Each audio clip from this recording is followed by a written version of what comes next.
Sumungkin endang basa runtuting sastra ngagungake asmane Gusti ingkang Maha Tresna yakti hanuntun titah umantar wedaring Weda Suci mrih Basuki sagung dumadi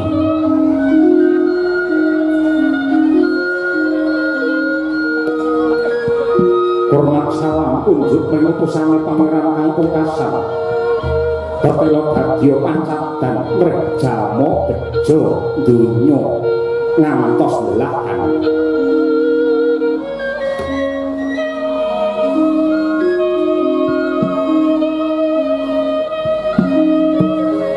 narbuka wewaraning carita inggih ing wewengkon negari Wirata wewengkon negari Wirata ingkang sisih kidul kulon ana desa cilik ingkang nastan dusun Pajagalan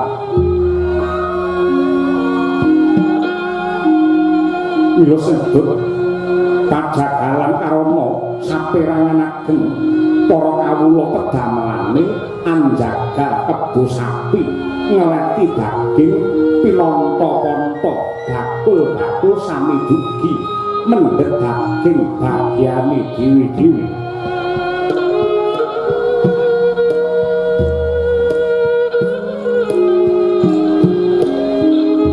candak kulaga tinuku terus lumintu siang ratri batan wonten kedate kang mangkono mahanani mulyaning para kawula ingkang mapan ana ing Pajagalan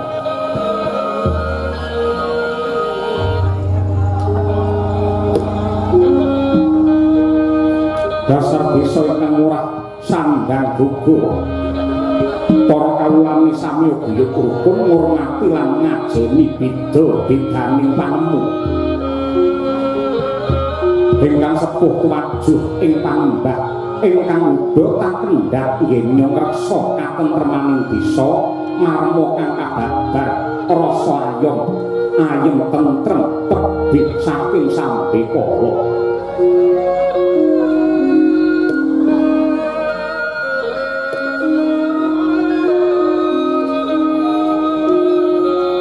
wonten wisma lawas cakrik limasan senadyan sarwa prasaja nanging resik lan tumata kawis tinggal ana piyai sepuh ingkang lenggah ing kono nenggih nama Ki Jagawalakas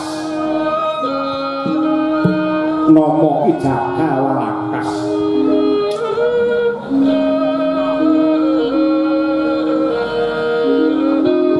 nalika mangke Ki Jagawalakas kahadep ingkang putra Jalu lan Pawestri ingkang nama Sang Mustika Aji miwah Endang Mustika Sari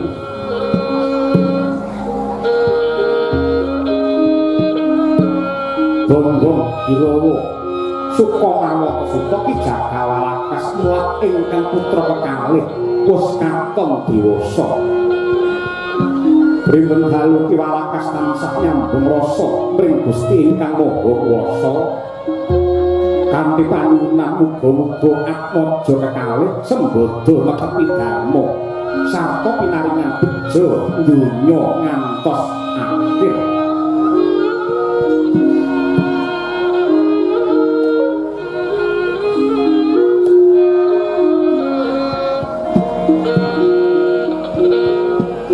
mangkono dhewe kawijil pangandikane Ki Jagawalakas alus pinata kang sastrane marma gawe marem sapa wae kang midhangetake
salam ajari purnameng gekono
Sokoanto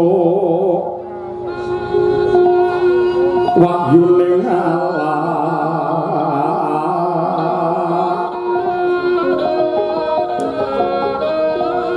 yo tumilah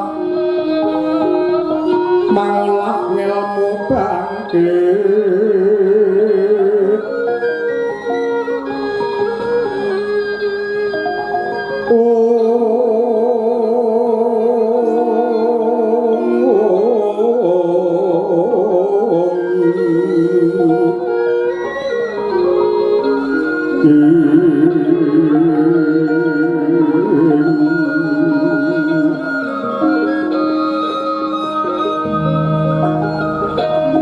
bangkit nikah rahmangu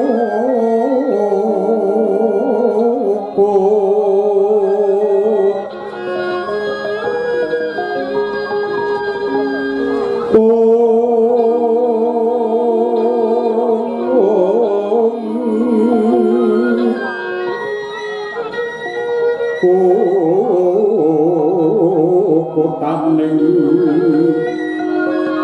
jiwanggo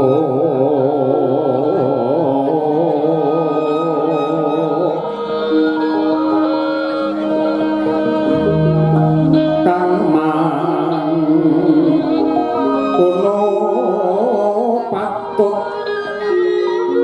sinebut wong sepuh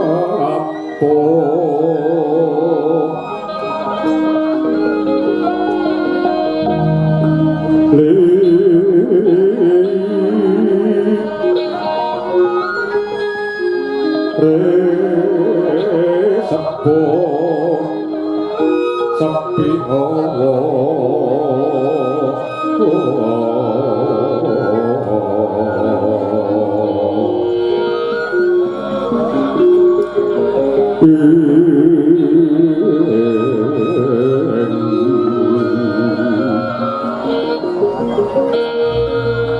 awas ruruning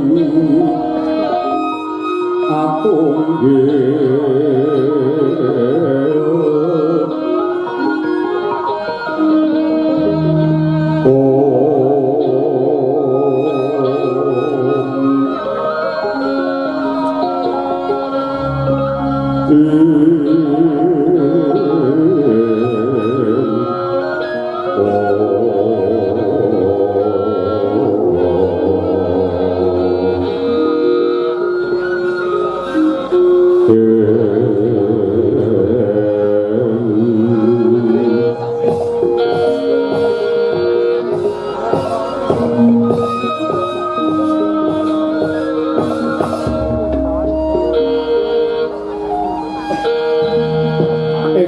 sepisan banget aku ngunjukake rasa puja puji syukur kang jero ana ngarsane Gusti ingkang murba jagat.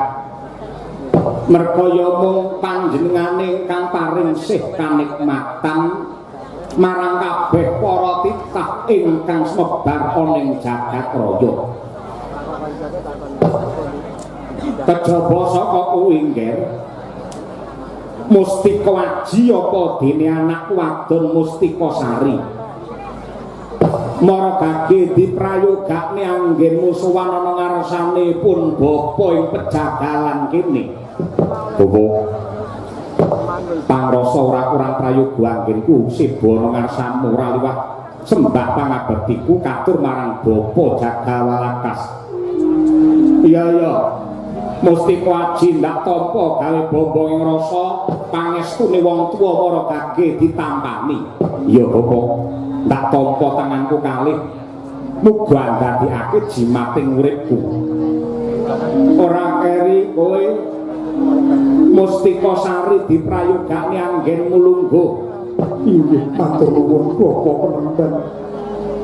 Boten kirang sekeca anggen kula ngabiyantara sembah pangabektinipun ingkang putra putri mawang tuwanto unjuk wonten sandhap padha jengandika Bapa Walakas. Ya ndak tampa kanthi bombong lan sukarnaning griya. Mumpung ripalungguhan iki durung wancine aku karo kowe mlebu ana ing kandhang glandang bangsane kebo sapi banjur dijagal. Mumpung ana wektu ingkang mirunggan yektine kowe mung tak kon nekseni anggenku ngaturke panuwun marang purbane Gusti merga duwe anak lanang loro, lanang kelawan wadon Mustika Aji karo Mustika Sari. Marme ati tanpa upama ning yektine duwe anak kuwi yen ora waspada, ora ngati-ati, teliti lan permati anggene gulawentah kuwi padha karo ancik-ancik ana pucuking gegaman sisip sembire luput katuranggane bakal brabat marang anake dhewe. Mula ndak pundhut kanthi banget kowe cah loro Aji lawan Sari. Sepisan kowe kudu tetep tekun tigen-mugen anggen manembah karo pangeran. Ewadene kang angka loro aja lali bekti karo bapakmu iki Jagawalakas. Kowe kudu kelingan sing ukir jiwa ragamu, sing glowentah wiwit saka Bayabang nganti saiki dadi wong crapang. Kuwi merga le meres kringet, le banting raga, le anggenku tansah budidaya dewasake marang kowe cah loro. Aja mung dewasa secara lahir, ning dewasa sak tekan batine sing tegese lagak-lagor muna-muni kabeh tumindak lan pakartimu. Aja nganti milar saka aturane negara lan agama, aja nganti nabrak saka wewarai Weda Suci. Niki Bapa. Iya, Pak. Lah iki ngene. Bapakmu ki lak kancane wis pirang-pirang. Etan kulon kidul lor kabeh iki aku duwe kenalan. Ya kenal aku ya sabar aku tuwek-tuwek ngene iki. Biasane ning pojokan panggung yen rampung le wayang terus muni. Kancaku ya semono-mono kuwi. Durung para kanca-kanca bakul sing pendak dina iki ngungsungi daging saka kene didol ning pasar. Kuwi ya banget kabeh padha takon. Bapak Walakas, sok kapan jenengan le kagungan kersa mantu? Tak sawang putra putrimu kae wis dewasa. Aku diutang karo kowe iki Walakas. Bola-bali kowe tansah engkop gelem tak repoti. Tur dasare bapakmu ki awang bengi esuk sore waton ana undangan, mbuh pimantenan utawa sunatan, bapakmu mesti teka. Lehku becek tak itung wis entek 1 miliar ngerti. Ini becek tau 1 miliar. Wah, tenane. Lho kowe kandhang sing tokne dhuwit aku main dhewe piye ta kowe iki? Semono kuwi bocah becek ngono kuwi. Lek enek legane rasa kalau mongso yen pas tayuban ngono, aku ya dikongkot ditibani sampur, dikalungi wujude sampur, kon beksa nayut kaya ngono kuwi. Pakmu iki kondang pakmu. Angger wong kena kabeh do takon kapan Ki Walakas anggene mantu aku kepengin jago, aku kepengin becek. Lah saiki tak takon karo kowe, mligine kowe sing luwih tuwa. Ji, Mustiwaji. Nggih. Saiki umurmu wis pira? Umur kula. Heeh. Menawi mboten lepak sampun umur kalih dosa gangsal. Pira? Kalih dosa gangsal. Selawe to? Nggih, kula basake. Selawe iki ora kena dibasakne ngono kuwi, selawe selangkung. Kok iso kalih dosa gangsal tembung mlocok iki. Kranten. Kranten iki ya salah. Ora enek tembung kranten. Mula sok ana MC ngendika kranten wekdal sampun dalu. Kranten iki salah. Krana ya krana. Ingkang setunggal. Lah setunggal ya salah. Setunggal wis basa aja dibasakne neh dadi setunggal. Nah, mesti kudu ngerti bangsane kaya ngono kuwi. Ya ning aku ora MC lho, aku ngandani karo kowe dadi canem sing pinter basa, ngerti karo sastra tinggalane para luhur mbiyen sing apike kaya ngene. Basa Jawa ki apik. Rembukan karo sabaraan, ngono ki ya ana tembunge dhewe. Rembukan karo wong tuwa ki ana dhewe, rembukan karo cah cilik ki tembunge ya ana dhewe. Tur basa Jawa ki beda sithik, maknane ya wis beda, artine wis ora padha. Kenceng karo kenceng kuwi wis beda. Dengkul karo dangkal wis beda. Wuru karo wuruk kuwi wis beda. Yen wuru ki mendem, yen wuruk kuwi tegese piwulang. Jeru karo jeruk, jeruk kuwi tegese pancen ya upamane kaline jero banget. Yen jeruk kuwi bangsane wowoan. Wuru karo wuruk, jeru karo jeruk, turu karo turon. Pratap lho aku ki kaji ya pratap piye. Tak tutupne lek ngene mumpung ro budal ya. Nggih, jarno ae. Lah banjur kowe sari umur pira? Nggih. Menawi umur kula menika kalih dosa setunggal, kuwi ora kena dibasake. Selikur ngono lho. Kuwi angka sing apik lho selikur yen kene iki. Apik kuwi. 1 19 loro selikur apike ra umum. Sik, aku takon karo kowe Ji. Nganti saiki kowe apa urung tau duwe kenalan cah wedok sing cocok karo batinmu? Ler-ler tandure usu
iki mergo nuwun sewu. Wong yen cukup umur, apane umur selawe kaya ngono kuwi, yen randang rabi godane abot. Budane iki apa? Yen kuwi nek wong wedok ya karo wong lanang boros ngene. Petang tahun pisan pedhot, petang tahun pisan diperbarui. Nah, nanti kowe randang rabi, kowe bisa mengko banjur nindakake sedhek utawa maksiat, mergo ora kuat ngempet hargane hawa nafsu. Wong rabi iki ngibadah, waton kowe bener-bener tresna lahir batin lan gelem ngayomi karo bojomu sok. Apa meneh kowe gelem mulyake wong wadon loro, siji mbokmu, loro bojomu. Kowe engko uripmu arep ditata dhewe karo sing gelar jagat. Uripmu sarwa kepenak. Kejaba saka kuwi wong rabi kuwi bakale minangka panyambunging umur, panyambunging sejarah. Ya kuwi tumuruning anak sing minangka talining katresnan. Aku wis kepengin banget gendong putu momong karo putu. Pengen banget aku iki. Lah sapa neh sing tak jagakake yen adimu sari aja dhisik, yen sing enom kok rabi luwih dhisik, tegese nglangkai karo sing tuwek. Ngono kuwi ora kena. Rabiya lho. Nah timbangane angger kowe ning kamar mandi suwi ngene nyapa to kowe. Boten. Rabiya candi, engko tak lamarke aku tak sing ndodhok korine nginang jambe suwe. Candi, eneng ora? Wonten. Sing kok tresnani? Sampun wonten. Lahir batin lemu tresna, lahir batos. Badhe kula tresnani, kula ayomi ngantos kuguting gesang kula. Bagus. Pramara Ratmaus boyong ambrang. Kadhe karunaning kaswase. Aneng marga mamalakung. Prisang konto wastrat mojo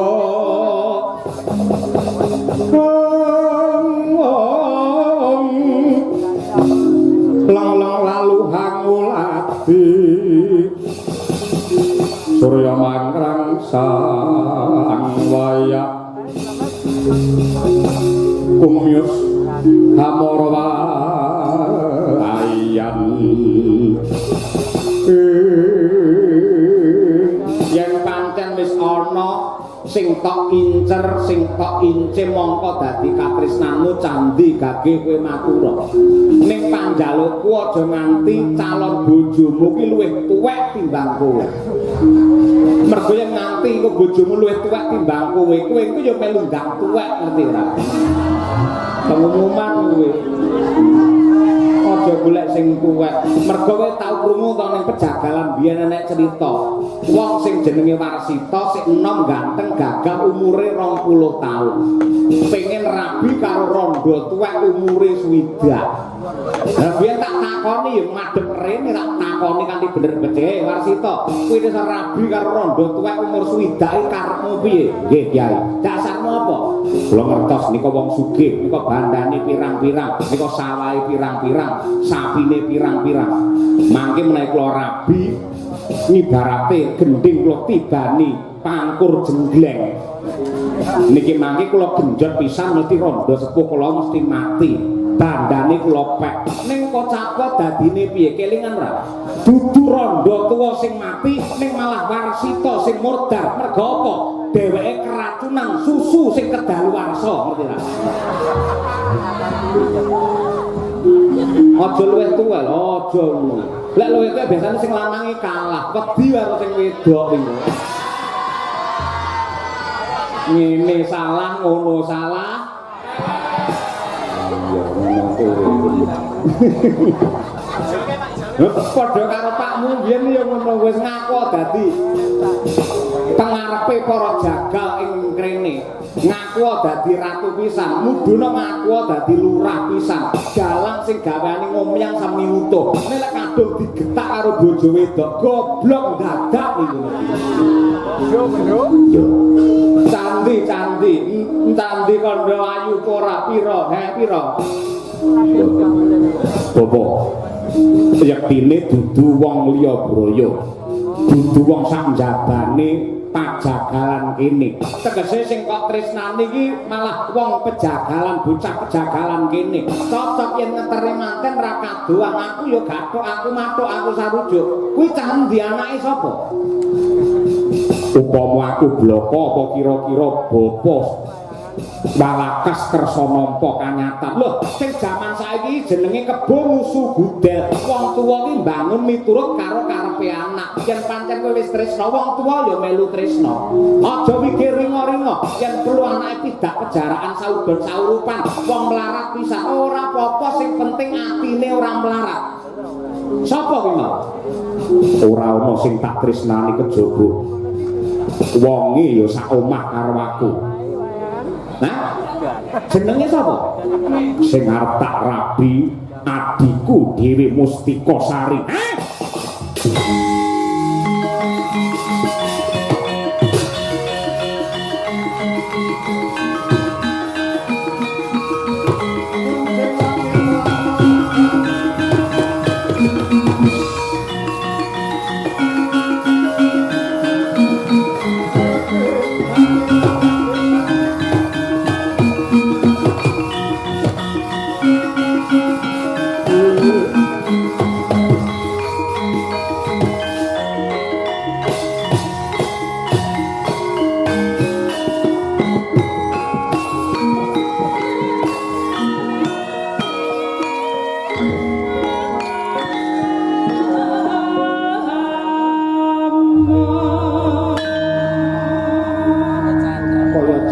Ceblok jantungku. Neng donya ki wong ayu pirang-pirang. Ning sing ayu lahir batin kaya Dik Sari ora ana. Cangkemmu rasa wangsulan.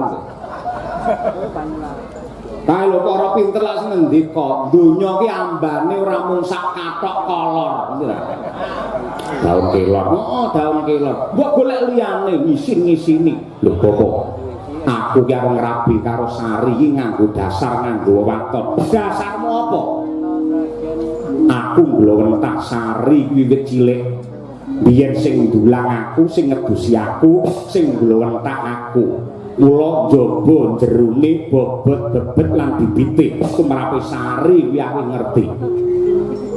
Aku mbiyen nate duwe pacangan, nanging ripalungguhan iki kaya rasaku wis pugut, rasaku wis ceklek, ora kepengin gandeng karo wong wadon ngendi-ngendi, mergo racake ning njaba kono ya ayu, ning ayune mung lair tok, batine robos.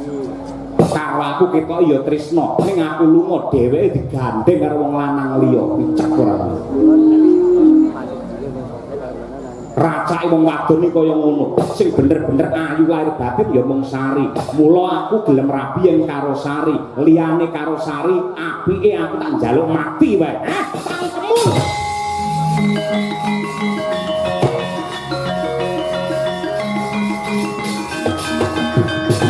Rokonon taklir sinetak Sukoyaya sinipi Soco kang mawingo-wingo langis lambemu muni sing ora-ora. Lho aku ngaturake witing klopo sak lugune. Aku ngerti Sari ke bocah apik, bocah alus. Budi pekertine becik. Mula aku ya ora lila yen nganti Sari engko dirabi karo wong lanang sing ora tanggung jawab. Wong lanang sing beling apa meneh wani jempalani ngajar karo bojo. Aku sing ngomong karo Sari ora bakal trima. Mula supaya Sari iki mengko ora nampa panandang mergo dirabi wong lanang sing ora karuan. Kowe becik tak rabine dhewe. Kowe ngerti agama? Ngerti. Manut pranatan agama rabi karo adike dhewe ki entuk ora? Aku ora tau maca Quran, lha kuwi ning ngono. Kuwi larangan tumrape agama, mergo isih tunggal darah, tunggal kulit daging. Wis conto ki wis pirang-pirang, rabi kek karo dulure dhewe, racake anake ora sampurna. Mbuh sing cacat iki guwing kerdil, ora iso nyawang lan sak piturute. Kuwi minangka pemut ngelekke marang kabeh manungsa saka pangeran, aja nganti nabrak kewaler, tur manut aturan saka agama. Upama kowe karo Adinusari tak jak ning KUA. Iki pernah napane takoni karo naib. Aku lek njawab jajal piye ngono. Hah? Waline aku dhewe. Wira sudi, wira nemu nalar, damar mancung cupeten jo ngawur kaya ngono kuwi. Iku wis dadi TKP Aji. Aku wis duwe sumpah, aku wis prasetya. Malang-malang bakal tak putung, rawi-rawi bakal tak rantas. Aja kok bapa walagas mun sewu. Dewa mudhun nggo gaman bledek bakal misahke katresnanku karo Sari. Tetep bakal dak waneni. Nyatane Sari mlengos ora gelem karo kowe ngono kok. Wong wedoke ngono kuwi ditlateni tukane bakso mendina susu ya kena ngono kok. Lambemu arep maneni karo wong tega wedel dulu. Aku dulu.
Bingaing manah kula prasasat kejubrukan ukir sari kablabaran samudra madu dene palungguhan samangke gubuk kula ing pejagalan ingkang sarwa kirang kados mekaten parandene ndika ingkang kaping kalih kepareng tedhak rawuh wonten ing mriki.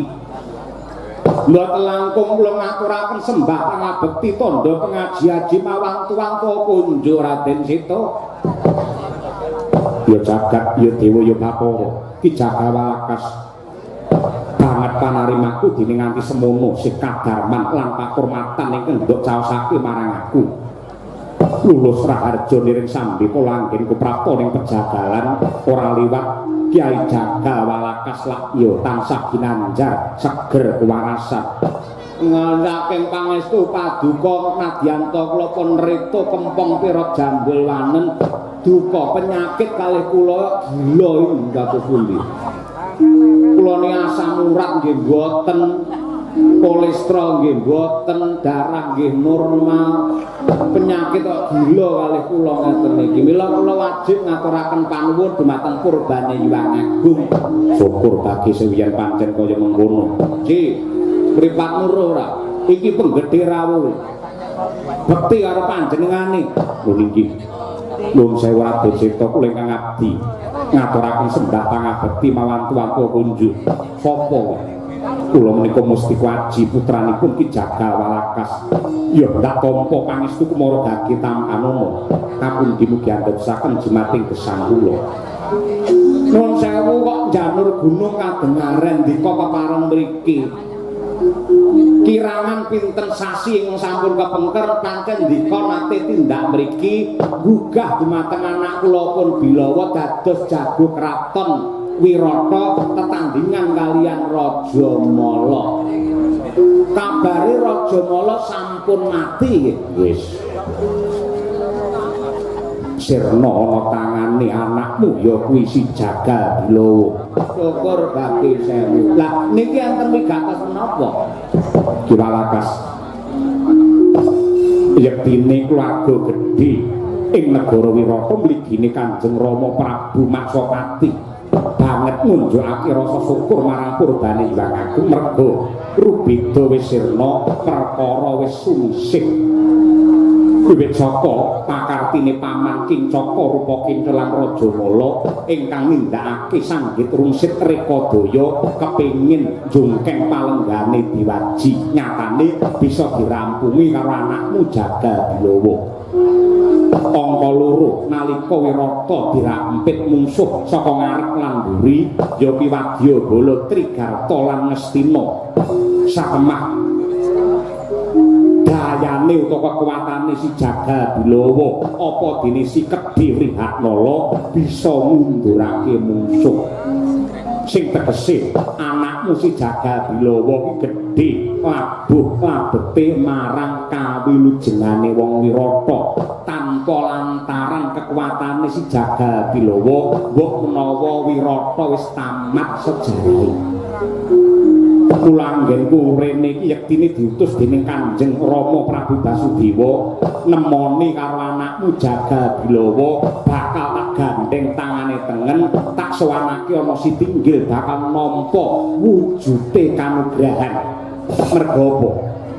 Yektine anakmu Jagal Bilawa ki dudu wong saudon saurupan nanging satriya tama ingkang lagi namur laku. Ya kuwi para Pandhawa ingkang dadi mantri pasar kae jenenge Tandha Dwija Kangka yektine Puntadewa ingkang dadi Jagal Bilawa kae Werkudara ingkang dadi Kedhi Rihatnala kae si Janaka ingkang ngopeni Rajakaya lan tetanduran Dumagranti lan Tripala kae kuwi putuku kembar Nakula Sedewa lan sing rina wengi tansah laladi karo adhiku Tari ya kuwi Niken Salindri kae yektine garwane Puntadewa ingkang awewangi Dewi Drupadi. Wong emane wiwit saka Dwija Kangka ki dikepruk paidon mustakane dening Rama Prabu Maksopati nganti ripalungguhan iki Pandhawa ora ana kabar ora ana babak ingkang mratelakake papan dununge Pandhawa Ripalungguhan iki mapan ana endi. Mula anggenku teka kene. Anakmu Bilawa ning endi tak gawane tak kantine ning kraton. Long indriya mangu mangkung kandhuan rimang lir-lirna tanpa kanin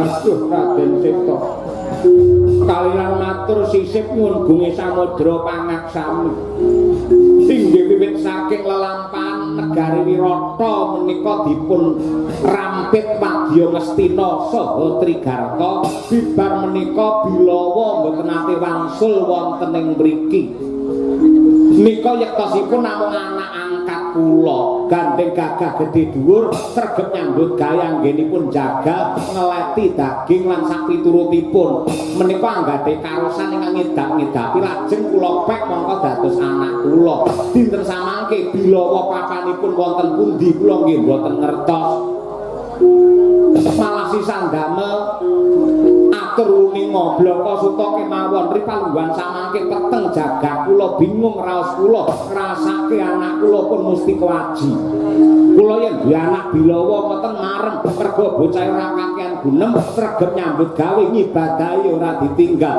mantingali niku Mustika Aji rambute gedabul ora tau dijungkati ngoten tur wonten lampahan kang ndadosaken kageting manah kula jagat niku digelar akeh wong wadon ayu bareng kula takoni kuwi rabi karo sapa lewang sulante ngatelake kuping ndodok-dodok ora gelem rabi yen ora rabi karo adine dhewe sing jenenge Mustika Sari niku kelakuan menungsa apa kewan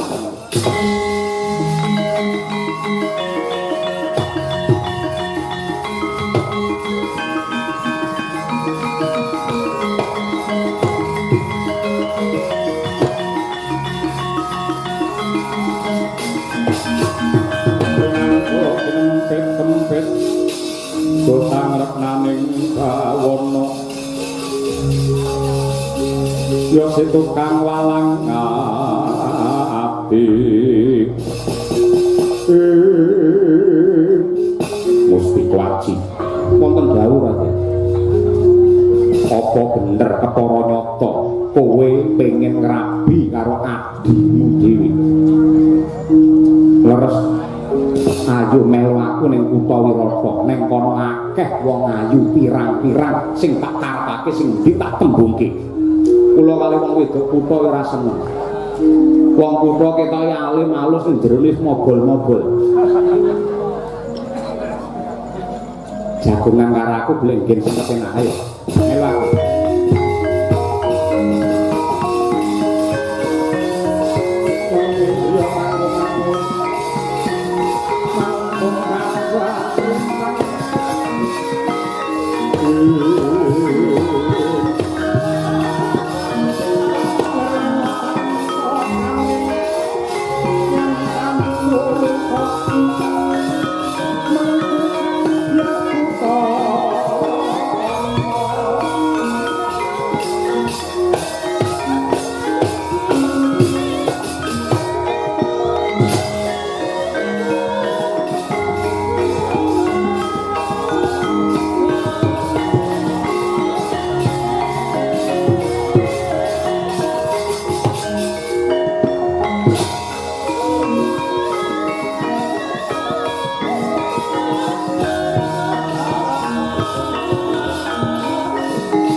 Raden Seta wonten warung kula Gambir Sawit mriki.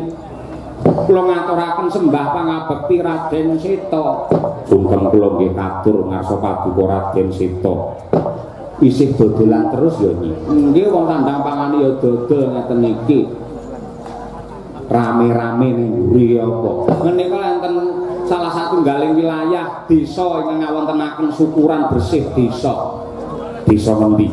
Desa Polorejo nika wayangan ora tau kendhak ratange leren ora tau ana mandheke. Mila bejane para bakul-bakul kados kula ngeten iki angger enten desa sing wayangan tiyang duwe gawe wayangan mangke kula entuk rejeki ngoten niku. Tur Polorejo niku nggih wayangane rutin adeg-adege jejeg ora menga-mengo yen kuwi ya kuwi yen liyane ya liyane. Mila wiwit jaman kuncung nganti gelung le wayangan dalange ya ora tau solan salin. Mergo dawuhe jarene lho, jarene dawuhe danyange mriku yen nganti dalange ganti mangke mriki enten pagebluk ngoten ya. Mare itu Jenengan anak ratu mosok guyu saestu. Tiyangipun sae-sae grapya semana. Mergo yen nanggap liyane wayang sok-sok niku enten jotosane enten gelute. Ning tiyang ningali wayang niku jan kebak ing reh tata krama, wontenipun namung nyaman lan sekeca, wontenipun namung tentrem. Mang pirsani sak lapangan kebak sing lenggah menika kakung putri mboten dipun pisahaken. Parandene nggih mboten enten critane bar wayangan wong wedok sing meteng mboten enten. Mergo kabeh ngenggoni kalian tata krama ngoten niku. Badhe ngersakaken napa? Munjuk napa? ya apa sih? Kopi mawon. Ben peteng kaya urip kuno. Kopi loro kanggo aku lan iki mesti waji. Nggih, ngestakaken. Mawi gendhis mboten Ora rasa kangge gula. Dak dadi penyakit. Menapa ngersakaken susu kula napa pripun? Kabeh ku mantuk mawon horor ketoke bakule. iki plenguk. Dadi wong dodolan ning wayangan lek pengen laris kudu ngejak wong wedok ayu tinggi plenguk ngene iki. Terus dijaraki karo wong lanang-lanang sing do ning kono. Ya disaweske disediake unjukane kopi sing dirasake.